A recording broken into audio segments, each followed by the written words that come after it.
Great insight. What about Andy Dufresne from Shawshank Redemption? He didn't choose to go to jail, get raped, and beat up, but he was still an interesting character. All right, so Jamie here, or is it Jaime? I don't really know. You'd probably be the best person to ask, because I don't know. What do you think your name is? So he's referring here to a video I made yesterday about how characters are defined by the choices they make. That's what makes them interesting. And he's saying, well, Andy didn't make choices because he was just thrown in prison.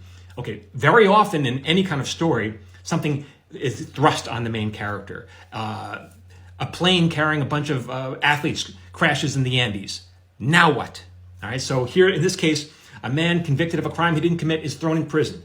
Now what? Now he starts making choices. Andy Dufresne was a man who was defined by choices. And as a matter of fact, that was his personal thesis statement that he shared with Red at the end of the movie. What did he say? He said, you either get busy living or get busy dying. You have a choice. His choice was to get busy living. The minute he wound up in prison, he made a choice, which was to break out. That's a dangerous choice because if he gets caught, he gets thrown in the hole, all these things could happen. But he decided, I'm breaking out.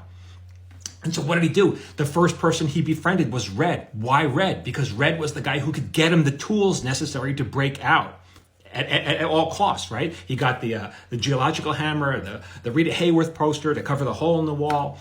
And then afterwards, what did he do? He befriended, quote unquote, the security guard. The security guard was complaining about taxes, and Andy risked his life and said, hey, I can help you with this. Do you trust your wife? The guy's like, he almost threw him off the roof, right? But then he helped him with his taxes. And why? Remember what did he get afterwards? What did he ask for in return? A bucket of suds for my guys, beer. Andy could ask for anything. He could ask for $1,000, but instead he asked for beer. Why? Because he didn't care. He already got what he wanted at that point. He didn't care anything else.